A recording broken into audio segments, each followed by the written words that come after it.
성장하고 늙고 죽어가는 것이 인생입니다. 이것이 인생의 외적인 모습입니다. 우리 신앙인들은 인생의 이런 과정 속에서 하나님의 은혜를 깊이 체험하는 자가 있고, 또 하나님 앞에 능력 있는 일꾼으로 쓰임을 받는 자가 있고, 또 평범한 신앙인으로 사는 자가 있습니다. 축복을 받을 때가 있고 또 환난을 만날 때도 있습니다. 그런데 우리가 기억해야 할 것은 모든 사건은 결코 우연의 산물이 될 수 없는 것입니다. 하나님의 주권과 섭리 속에서 우리의 모든 삶의 수레바퀴가 진행이 되고 있는 것입니다. 오늘 성경 본문 1절에 아브라함의 99세 때에 여호와께서 아브라함에게 나타나서 그에게 이르시되 나는 전능한 하나님이라 너는 내 앞에서 행하여 완전하라. 말씀을 가지고 하나님이 찾아오셨습니다. 그런데 오늘 17장 1절의 말씀은 아주 의미심장한 말씀입니다.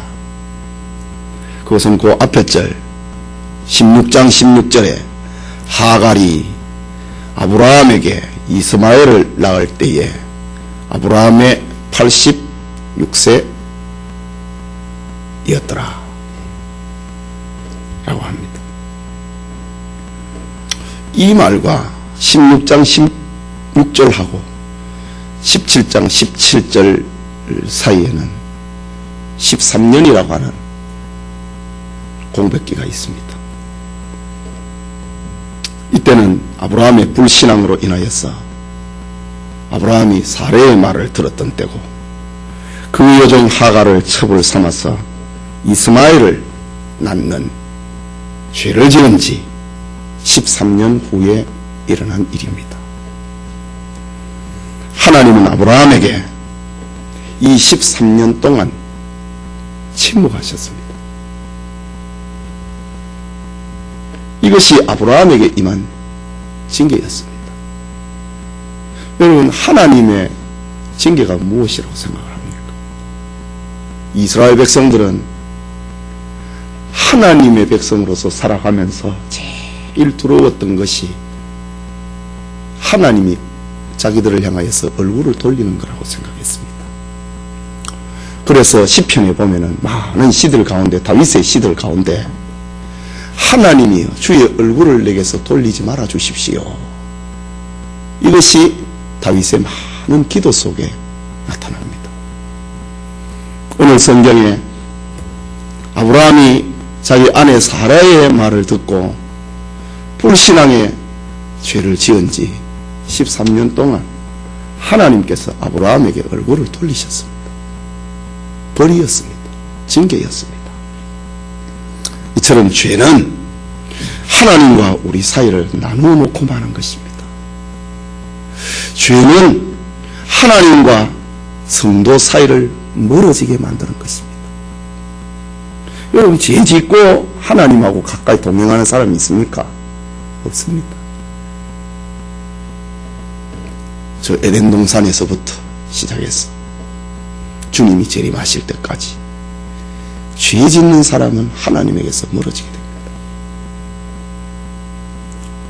에덴 동산의 아담과 하와는 하나님 앞에 죄를 짓고 난 다음에 하나님이 무서워서 나무 그늘 사이에 숨어버렸습니다. 가룟 유다는 스승이자 메시아이신 예수님을 팔고 난 다음에 양심이 괴로워서 목을 메고 자살하고 말았습니다. 이렇게 죄라고 하는 것은 무서운 것입니다. 베드로는 예수님을 3번이나 부인하고 난 다음에 통곡을 하고 주님 앞에 회개했습니다. 왜 통곡을 했습니까? 주님과 나 사이가 멀어져 버렸다 이거지. 아브라함이 사레의 말을 듣고 첩을 들이고 이스마엘이라고 하는 아들을 낳고 난 다음에 하나님에게서 멀어지고 말았습니다.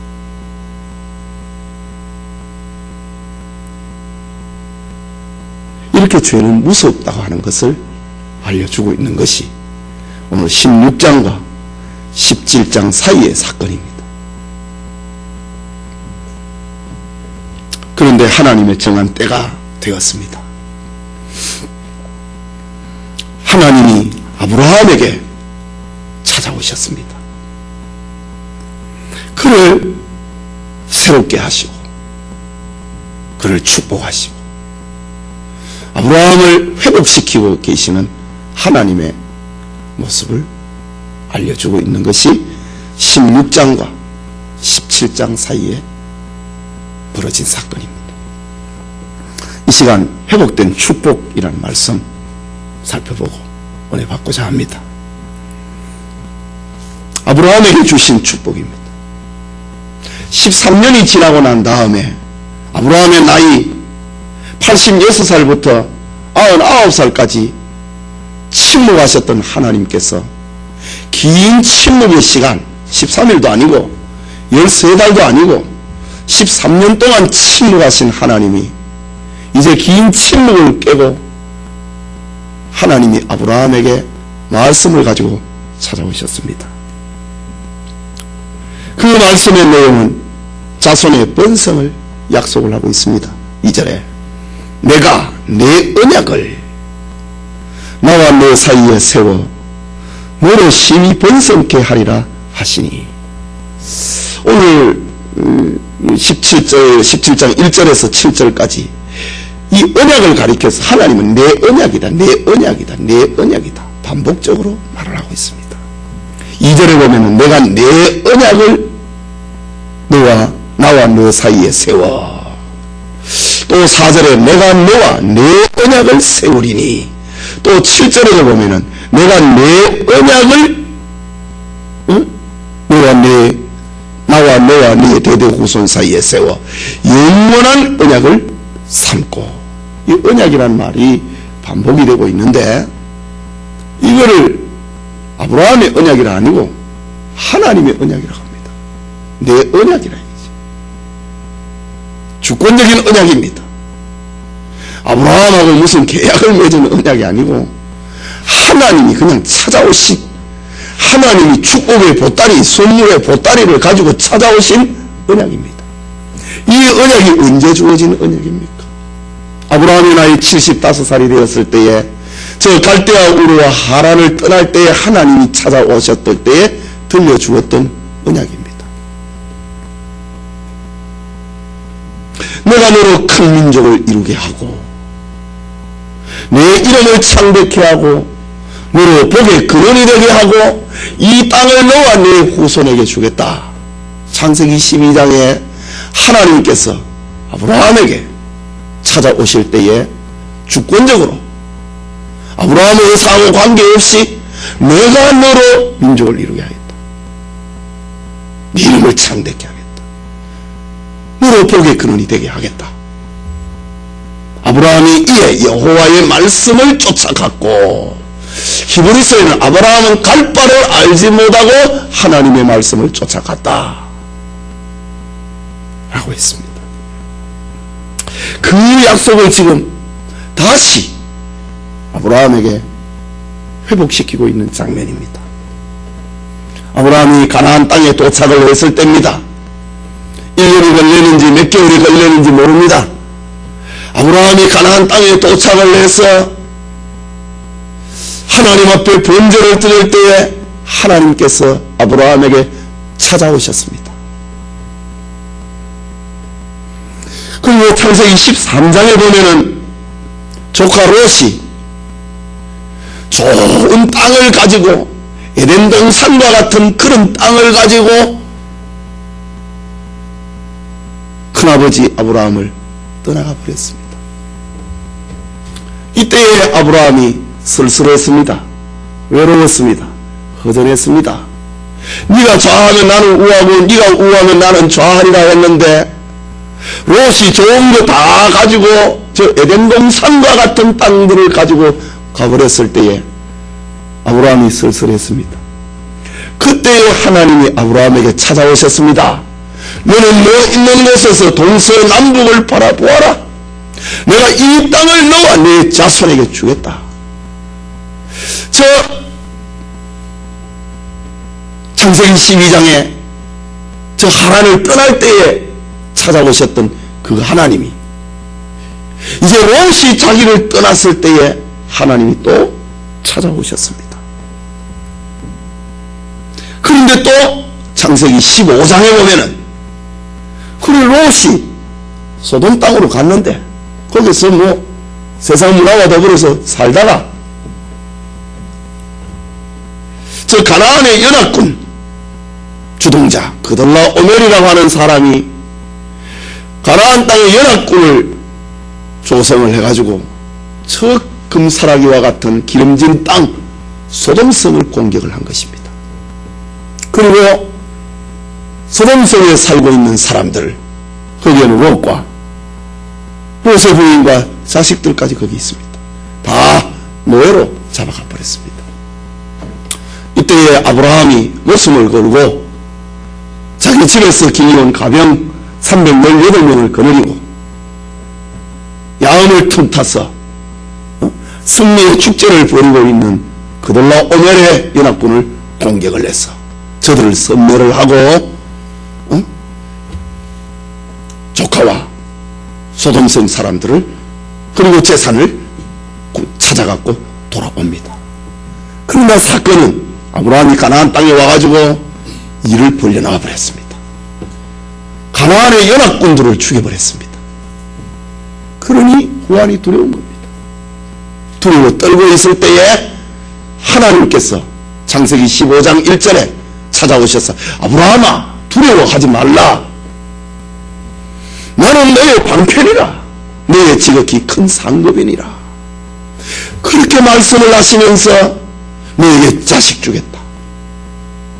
내 이름을 창대케 하겠다. 이 땅을 너에게 주겠다. 그렇게 하셨습니다. 그리고 16장에서 아브라함이 사레의 말을 듣고 죄를 지었습니다. 그때 아브라함의 나이가 가나안 땅에 온 지 10년이라고 그랬습니다. 10년 사이에 하나님께서는 아브라함을 부지런히 만나 주셨습니다. 사건이 있을 때마다 10년 사이에 큰 하나님 체험을 아브라함은 4번이나 합니다. 10년 사이에요. 그런데 아브라함이 16장에 와서 죄를 짓고 난 다음에 하나님은 13년 동안 침묵을 해버렸습니다. 그런데 13년이 지나고 난 다음에 하나님이 아브라함을 찾아오셨다. 그때의 13년 세월 동안에 아브라함이 겪었던 고통은 말로 다 못하는 겁니다.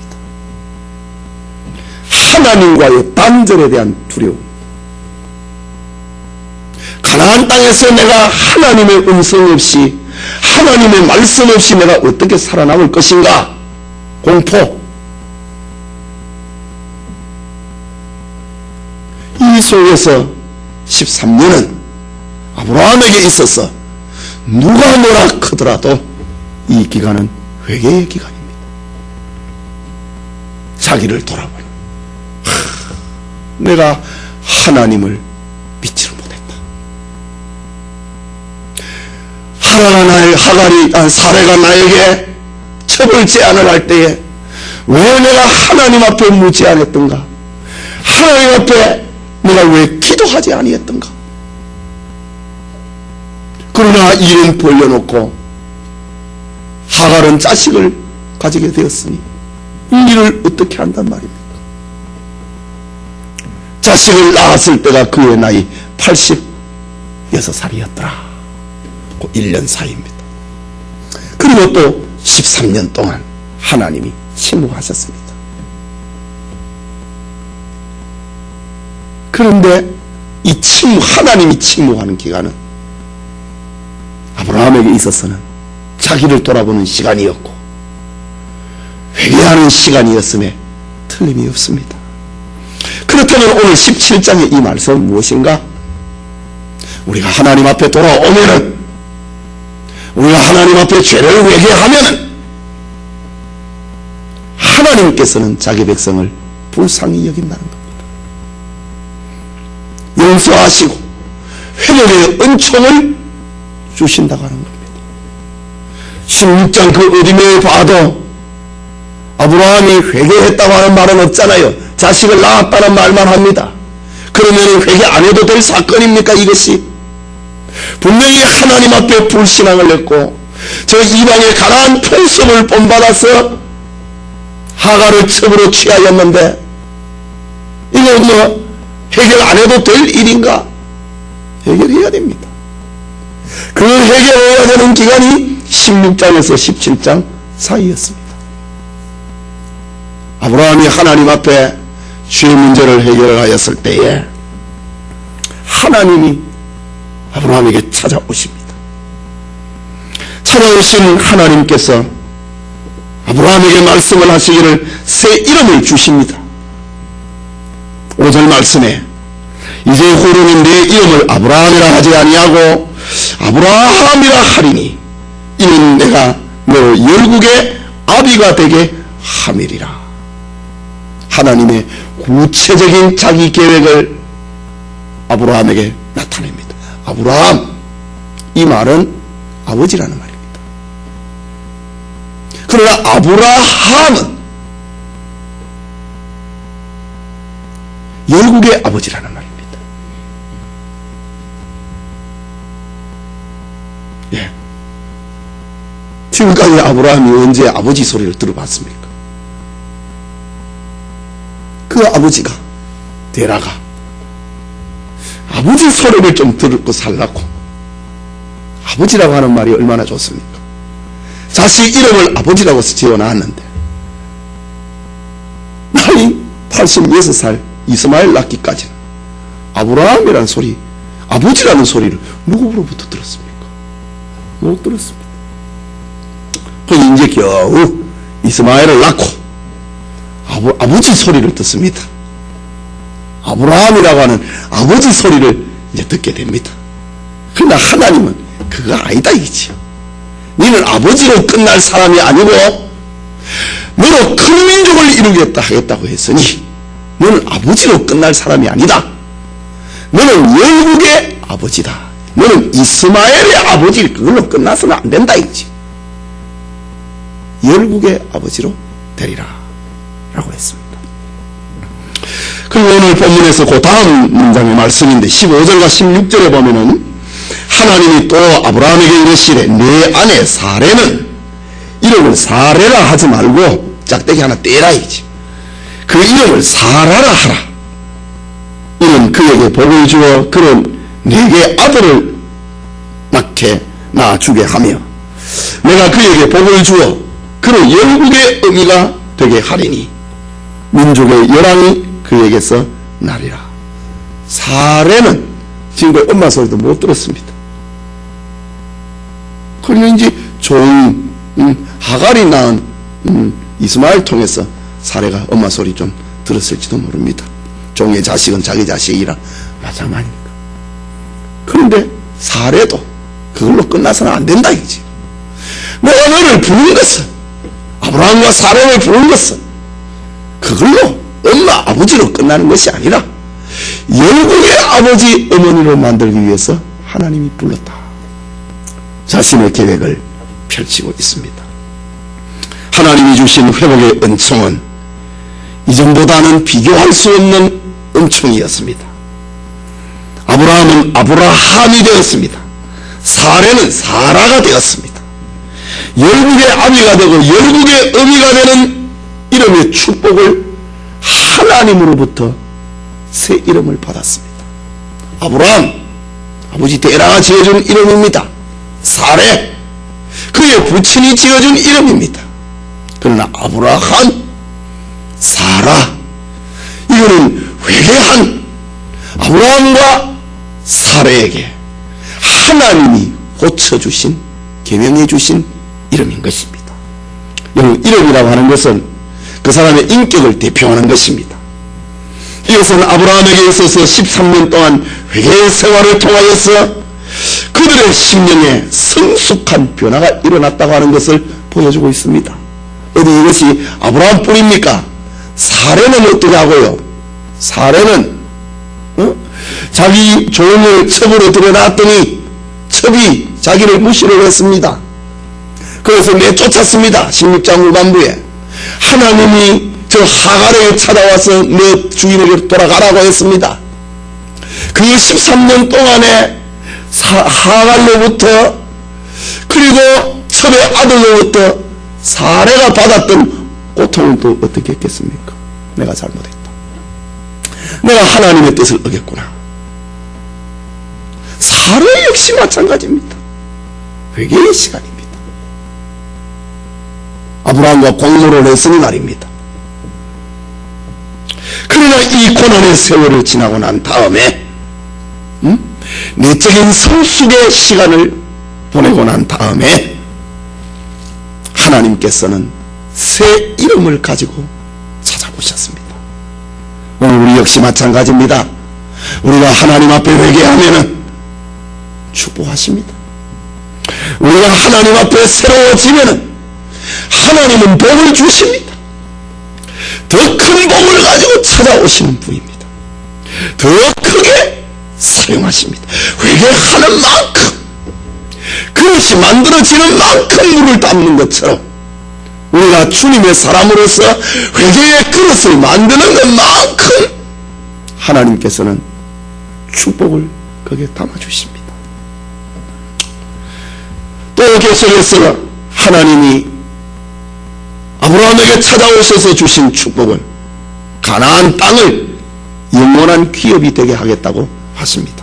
8절 말씀에 내가 너와 네 후손에게 너를 우거하는 이 땅 곧 가나안 일경으로 주어 영원한 기업이 되게 하리라. 이 땅을 너와 내 후손에게 영원한 기업이 되게 하겠다. 이미 하나님이 아브라함에게 처음 저 갈대아 우르와 하란에서 왔을 때 주셨던 그 말씀, 회복의 축복입니다. 13년 동안의 그 축복의 말씀은 하나님이 한 말씀도 꺼내지 않았는데 13년이 지나고 난 다음에 죄를 회개하고 변화되고 성숙하고 그릇을 만드는 13년이 되고 난 다음에, 지나고 난 다음에 하나님 이 땅을 너와 내 자손에게 주겠다 라고 했습니다. 다시 찾아오신 하나님은 회개한 아브라함에게 가나안 땅을 영원한 기업으로 주겠다고 축복하십니다. 또 하나, 아브라함의 하나님이 되어주겠다고 합니다. 너의 하나님이 되어주겠다. 8절 후반부에 있는 말씀, 나는 그들의 하나님이 되리라. 13년 동안에 아브라함과 그 가족은 미아 상태였습니다. 회개하고 울부짖어도 하나님이 대답지 않은 시간이었습니다.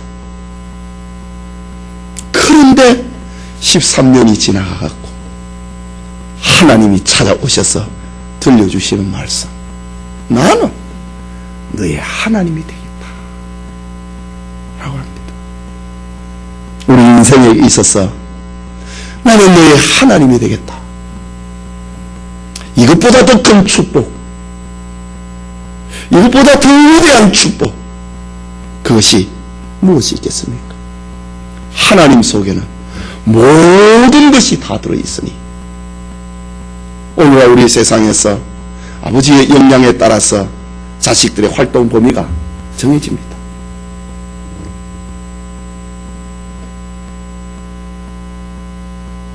아버지의 호강이 얼마나 큽니까? 세상에서 말입니다.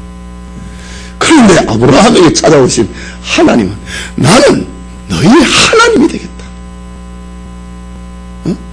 보통 어떤 유력한 아버지의 호강 정도가 아니라 천지와 만물을 지으시고 관리하시고 주장하시는 그 하나님의 되어주겠다. 그 하나님의 너희 하나님이 되어주겠다 라고 하십니다. 이것은 원천의 복이라고 해야 할 것입니다. 하나님은 이처럼 시련을 통과하고 있는 아브라함에게, 회개한 아브라함에게 나타나셔서 하신 말씀, 나는 너희 하나님이 되리라. 아브라함에게 있어서 지금 17장의 사건, 16장에서 17장 사이에 일어난 사건 가운데 이것보다 더 큰 위로는 없었을 것입니다. 하나님이 날 버린 거 아닌가? 왜 내가 기도해도 하나님이 응답하시지 않지? 왜 내가 양을 잡고 소를 잡아서 번제단에 제사를 지냈는데 하나님은 응답하시지 않지? 그 13년 동안에 아브라함이 제사를 안 지냈겠습니까? 제사 지냈다고요. 왜 전에 말씀하신 하나님이 금년에는 침묵하시지? 또 원래 또 왜 침묵하시지? 혹시나 버림받은 거 아닌가?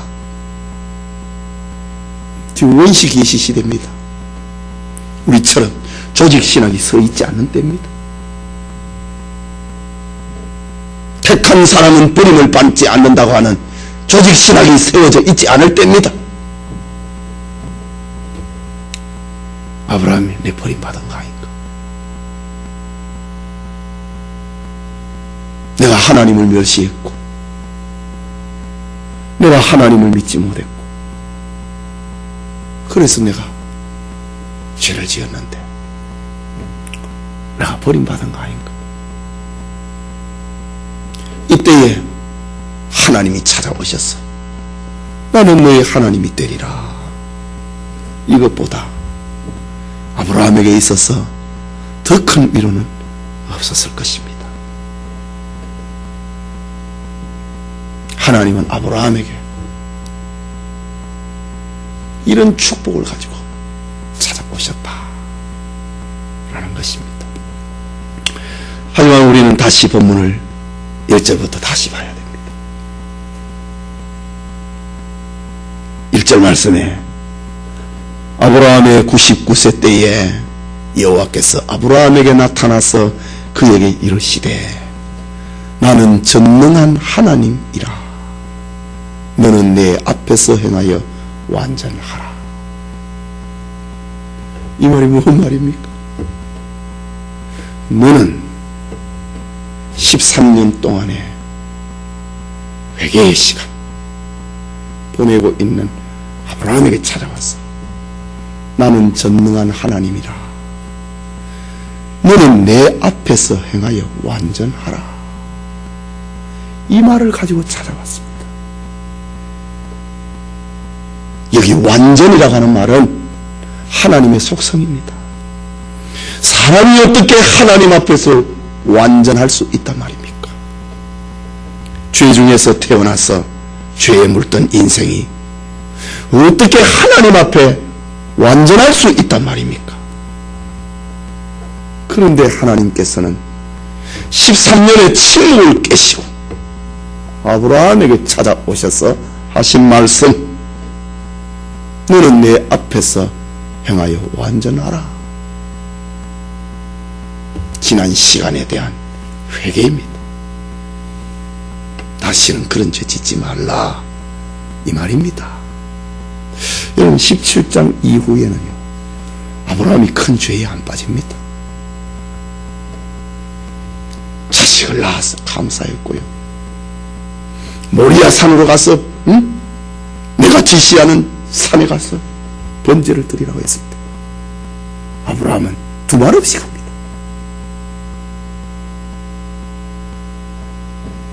이 말씀을 잊을 수가 없었다는 말입니다.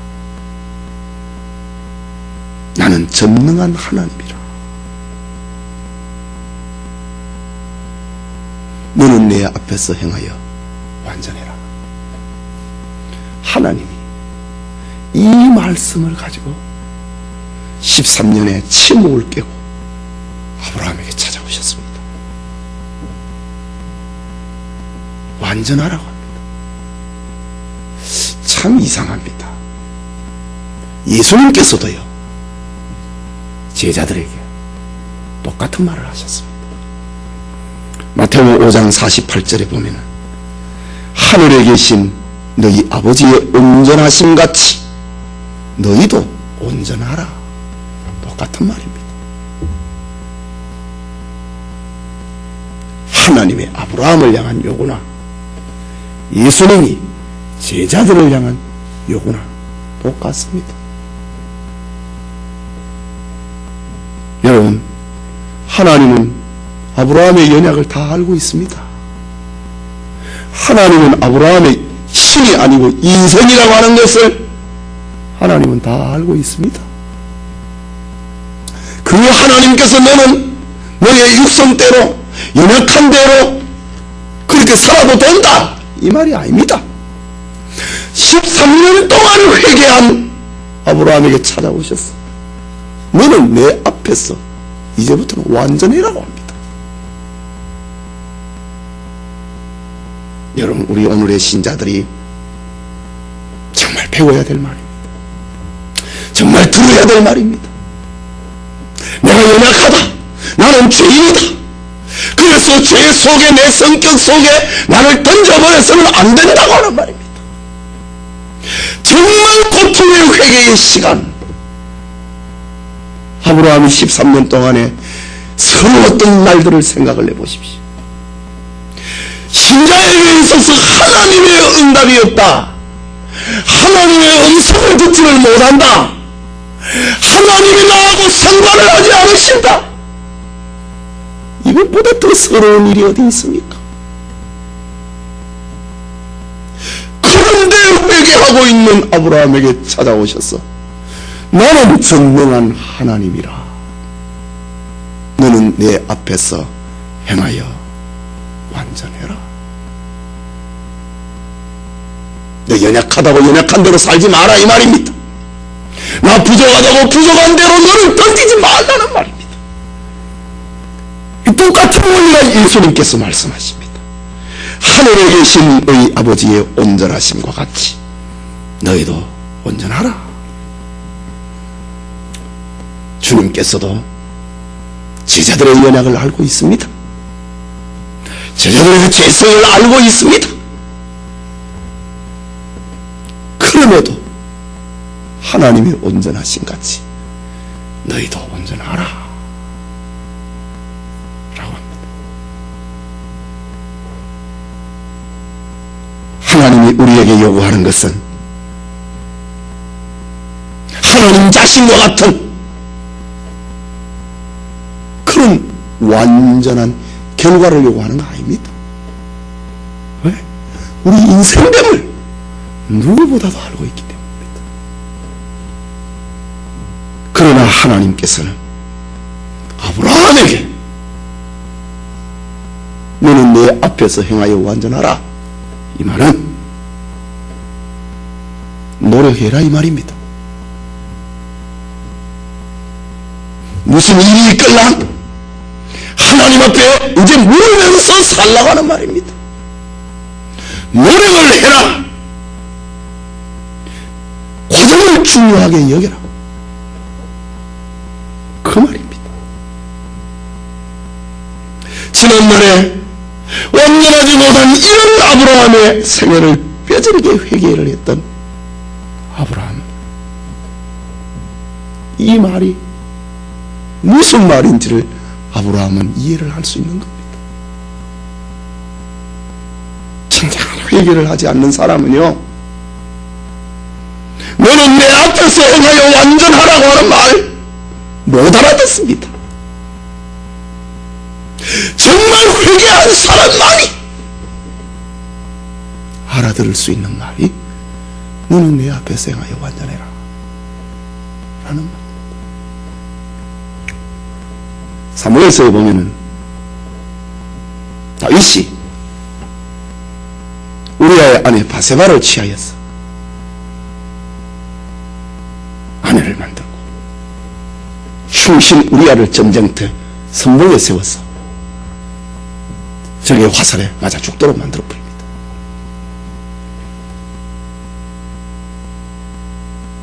그 이후에 나단 선자로부터 죄 지적을 받고 회개를 했지요. 아브라함 장고 다윗이 바세바의 일로 인하여서 회개한 그 사건이 시편 51편에 나타나 있습니다. 시편 51편 2절에 보면은 다윗의 그 회개문인데 다윗의 회개문에 보면은 내 죄가 내 앞에 있습니다. 이 말이 뭡니까? 회개하기 전에는 이 죄가 자기 앞에 있었다. 여러분 창세기 4장에도 보면은요, 가인이 동생 아벨을 돌로 쳐 죽였을 때에 하나님의 가인을 향한 저주가 나옵니다. 너의 죄가 네 문 앞에 있을 것이다. 문만 열면은 동생 죽였다고 하는 죄가 너를 따라다닐 거라. 이 벌입니다. 다윗도요, 회개하기 전에는 1년 동안 자식 낳을 때까지 회개 안 했거든요. 회개하기 전에는 다윗도 죄가 내 앞에 있습니다 라고 했습니다.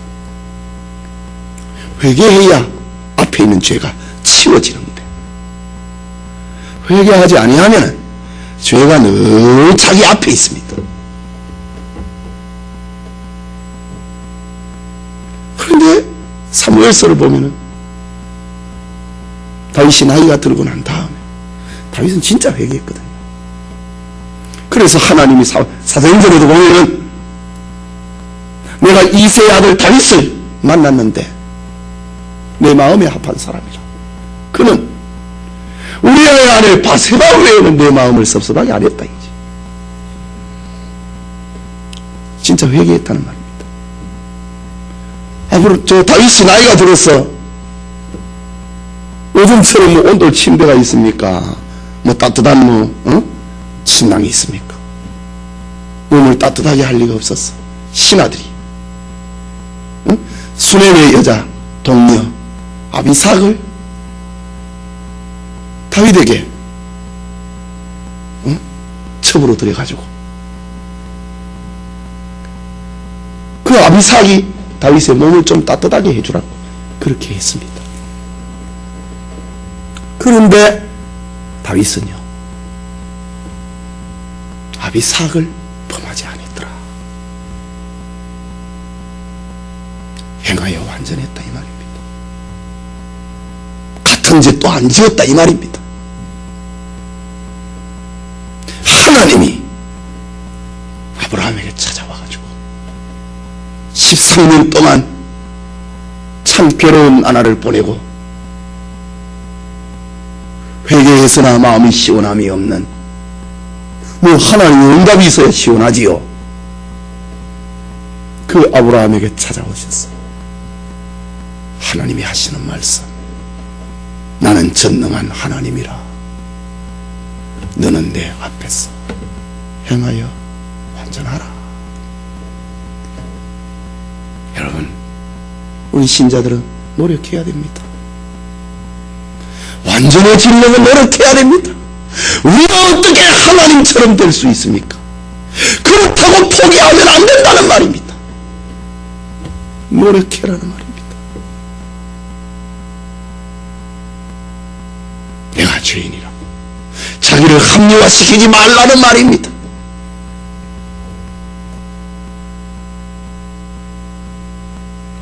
사도 바울도 빌립보서 3장 12절에 보면 내가 이미 얻었다 함도 아니요 온전히 이루었다 함도 아니라 오직 내가 그리스도 예수께 잡힌 바 된 그것을 잡으려고 쫓아가노라. 내가 주님 앞에 잡혀버렸다. 이 말은 저 다메섹 도상에서의 예수 체험을 말하는 겁니다. 예수 체험과 더불어서 그에게 찾아온 회개를 말하는 겁니다. 내가 주님 앞에 잡혀버렸다. 그리고 사울의 눈이 어두워졌고 다메섹에서 제사장 아나니아가 와서 그에게 안수 기도하기 전까지 3일 동안 소경이 되어버렸다. 3일 동안에 사울이 뭐 했겠습니까? 회개했습니다. 잡혀버렸다 이 말입니다.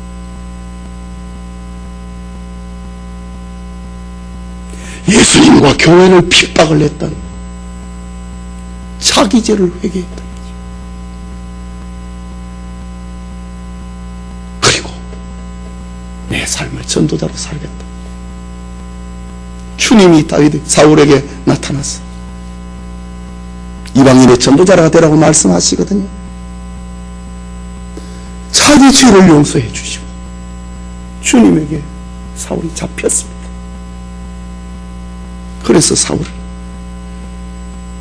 내가 이미 얻었다 함도 아니요 온전히 이루었다 함도 아니라 오직 내가 그리스도 예수께 잡힌 바 된 그것을 잡으려고 쫓아간다. 이 말은 완전해지려고 그날에 나에게 주셨던 은혜, 그날에 내게 내가 회개하였던 그것을 잡으려고 전도자로 살겠습니다. 사울아 사울아 네가 왜 나를 핍박하느냐? 주여 니시니까? 나는 네가 핍박하는 예수다. 사울은 예수님 핍박 안 했거든요. 교회를 핍박했거든요. 그러나 교회가 예수님이었다고 합니다. 이 죄를 속죄를 하면서 잡힌 바 된 그것을 잡으려고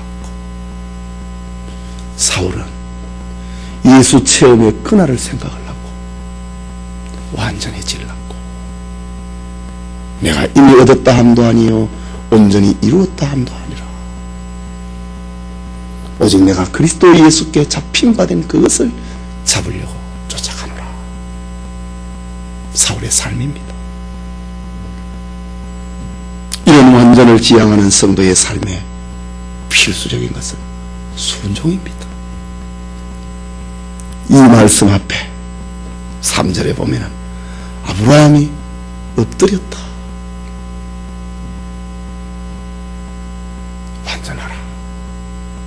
그 말씀 앞에 아브라함이 엎드렸다. 또 이 말이 뭡니까?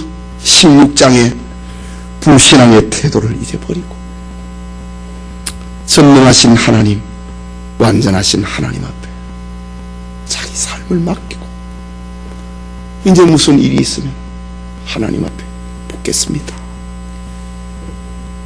그런 순종의 모습으로 아브라함이 되었다. 이 말입니다.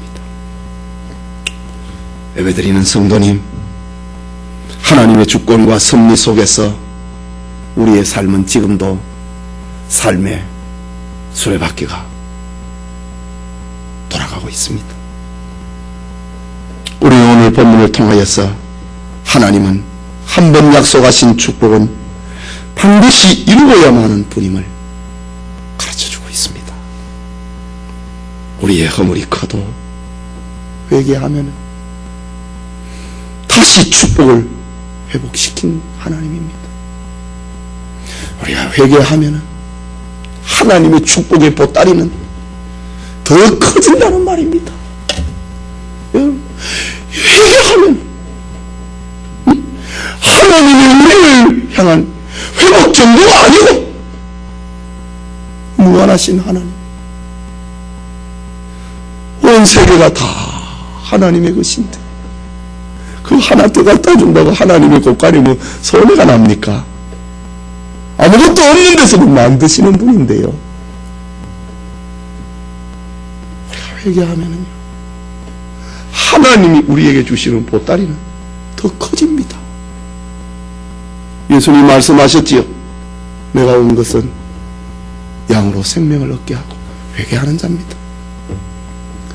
더 풍성히 얻게 하려 함이라. 주님의 보따리는, 자기 백성을 향한 주님의 보따리는 자꾸 커진다는 말입니다.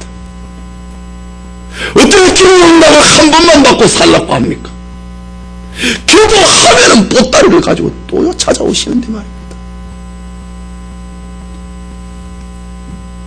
그렇다면 하나님의 백성된 우리가 해야 할 일이 무엇이겠습니까?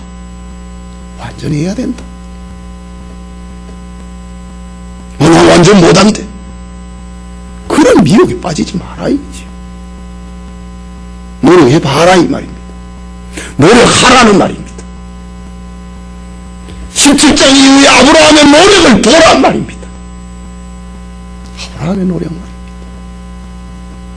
아브라함이 뭐 이때부터 갑자기 천사가 됐냐? 아닙니다.